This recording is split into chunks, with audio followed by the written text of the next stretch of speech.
Pagi menjelang, Melati yang baru saja sadar dari pingsannya akibat perbuatan Adnan semalam sedikit demi sedikit membuka mata dan bangun dari atas pembaringan sembari menutup tubuhnya dengan gaun yang sudah tidak berbentuk lagi. Seluruh persendiannya terasa sakit. Adnan benar-benar tidak memberinya ampun malam itu. Melati melangkah menuju ke arah lemari untuk mengambil pakaian ganti, lalu melanjutkan menuju ke arah kamar mandi untuk membersihkan diri. Kembali di dalam bilik kecil itu, dia menangis dengan air mengguyur tubuh mungilnya. Ada beberapa tanda merah melekat pada tubuhnya. Ya Tuhanku, aku hanya berserah kepadamu. Berilah aku petunjuk untuk melewati semua ini. Ada beberapa menit Melati di dalam bilik kecil itu, hingga terlihat dia keluar dengan pakaian sudah lengkap. Melati tidak menghiraukan Adnan yang saat itu sudah terbangun, duduk menyandarkan tubuhnya di punggung tempat tidur sambil memijit kepalanya. Melati terus melangkah dan duduk di depan meja rias. Dia hanya terdiam bak patung, tanpa melakukan sesuatu. "Apa yang kamu lakukan terhadapku semalam?" tanya Adnan tanpa memandang ke arah Melati. "Saya tidak melakukan apapun pada Tuan, malah sebaliknya, Tuan yang melakukan hal tidak pantas padaku." "Kamu pasti berbohong.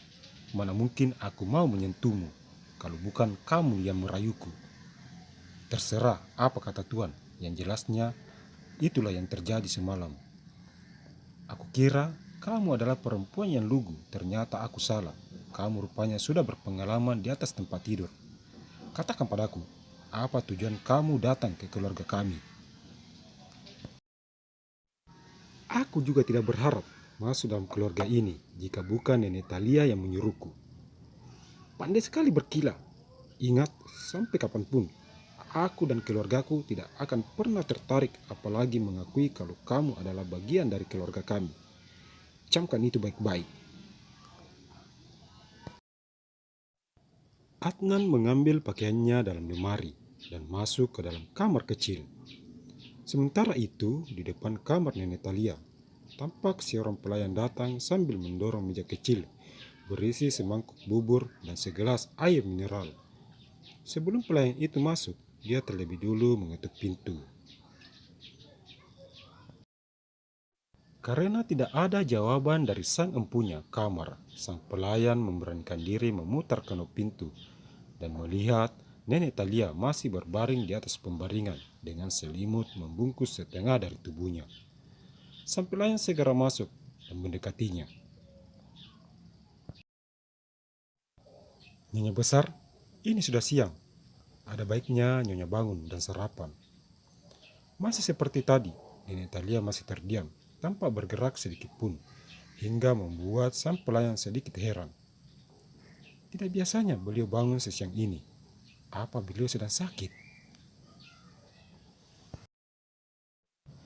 Lama sang pelayan berdiam diri di sana, hingga dia memberanikan diri memegang kening Nenek Thalia. Kenapa tubuhnya sedingin ini? Astaga Nyonya besar! Sang pelayan sontak kaget saat meletakkan jari telunjuknya di dekat lubang hidung Nenek Thalia.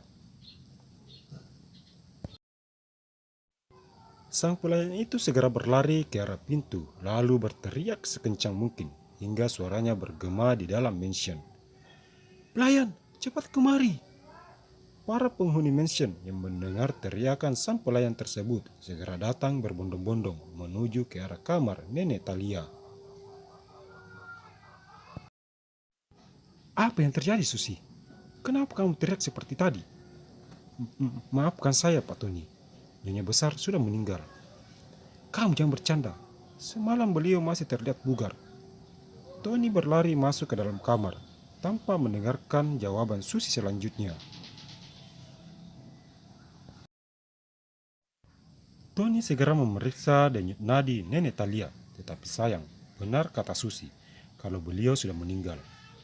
"Cepat, panggil Dokter Herman kemari." "Baik, Pak." Susi segera berlari meninggalkan ruangan itu. Tidak berselang lama kepergian Susi, Raka, Tania, Adnan, dan juga Melati datang. Tony, apa yang terjadi? Kenapa kalian beramai-ramai berkumpul di sini? Tanya Tania. Nyonya besar sudah tiada, balas Tony sambil menundukkan kepalanya. Jangan bercanda, Tony. Semalam ibuku masih sehat dan tidak ada tanda-tanda kalau dia sedang sakit. Tania segera mendekat dan memeriksa denyut nadi dan deru napas Nenek Talia. Kedua matanya berkaca-kaca saat mengetahui kalau Nenek Talia sudah pergi. Mas, ibu sudah tiada. Tania memeluk Raka. Sudahlah, yang hidup pasti akan mati. Bukannya sedih, Raka malah tersenyum sambil membelai rambut Tania. Mendengar hal itu, Melati langsung berlari memeluk Nenek Talia sembari menangis. Nenek, kenapa nenek begitu cepat meninggalkan Melati? Bukankah nenek sudah janji pada Melati akan menjaga Melati? Nek, bangun Nek. Melati mohon. Dari arah pintu, tampak Dokter Herman datang menghampiri pembaringan. Nyonya muda, apa boleh Nyonya menyingkir sebentar? Tanpa menjawab, Melati segera bergeser. Dokter Herman mulai memeriksa tubuh Nenek Talia dengan menggunakan jari dan juga stetoskop. Nyonya besar sudah meninggal, ucap pria perbaya itu dengan nada suara sedikit parau. Seketika tangisan pecah dalam ruangan itu. Kalian semua persiapkan semuanya sebelum acara pemakaman Nyonya besar dimulai, perintah Tony pada para pelayan yang ada di sana. Para pelayan segera melakukan tugasnya masing-masing. Setelah acara keagamaan selesai, jasad Nenek Talia pun dibawa ke pemakaman para bangsawan untuk dikebumikan. Cukup banyak yang datang kala itu untuk memberi penghormatan terakhir pada Nenek Talia. Satu persatu para pelayan pulang setelah jasad Nenek Talia sudah dimasukkan ke dalam liang lahat. Tinggal para keluarga yang saat itu masih tinggal sejenak menatapi gundukan tanah pemakaman Nenek Talia. Melati yang saat itu duduk di depan makam sembari membersihkan bebatuan dan juga sampah di atas gundukan tanah dan masih terus menangis. Dia teringat kembali kepergian kedua orang tuanya. Akhirnya, semua aset keluarga akan jadi milik kita sepenuhnya.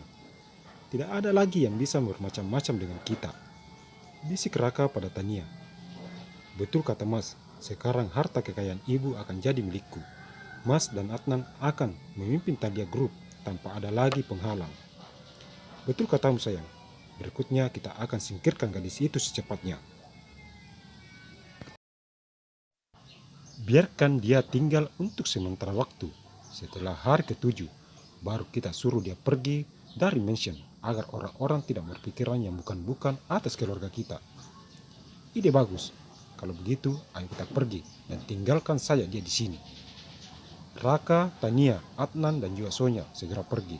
Kini tinggal Melati dan Tony yang masih terdiam dengan pikiran mereka masing-masing. Gerimis mulai turun membasahi bumi. Tony yang sedari tadi diam terpaku akhirnya melangkah mendekati Melati. Nyonya, ayo kita pulang sekarang. Langit mulai gelap dan sebentar lagi akan turun hujan. Bapak duluan saja. Melati masih mau tinggal di sini menemani nenek. Besok-besok Nyonya bisa kemari lagi. Nyonya besar pasti sangat sedih bila melihat Nyonya seperti ini. Setelah dibujuk oleh Tony, akhirnya Melati berdiri. Keduanya langsung meninggalkan pemakaman itu dan kembali ke mansion. Setibanya di mansion, Melati langsung masuk. Di ruang tamu tampak Raka, Tania, Adnan, dan Sonya sedang berbincang santai. Sepertinya tidak ada kesedihan yang tampak di wajah mereka atas kepergian Nyonya Talia. Kamu kemana? Tanya Tania berdiri menghampiri Melati. Saya mau ke kamar Nyonya. Kamarmu sudah aku pindahkan bersama kamar para pelayan. Jadi mulai sekarang kamu tidur bersama mereka karena kamu memang layak di sana. Bisusi, antar dia ke kamarnya. Baik Nyonya. Nyonya Melati, mari bibi antar. Melati hanya mengangguk dan mengikuti langkah kaki Bisusi dari arah belakang.